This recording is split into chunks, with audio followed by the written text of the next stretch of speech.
si Ann. So, ang gagawin mo, para ma-represent mo si Mary, gagawin mo x over 3. O, diba? Tama? Parang 1/3 ni Ann si Mary. Ayaw mo nito. Mahal mo pa pala. Huwag muna, no? Kasi tinan mo, ganyan siya. Okay? Ay. O yun, dito pala yung mga estudyante ko kanina. Masensya na kayo. No? So, ito na siya. Kaya ang gagawin mo yung mas bata. No, ha?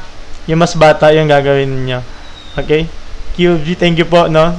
So, ito na siya. Ngayon, 5 years ago, pag sinabi natin 5 years ago, pwede kang gumawa ng table. Nalagay mo 5 years ago.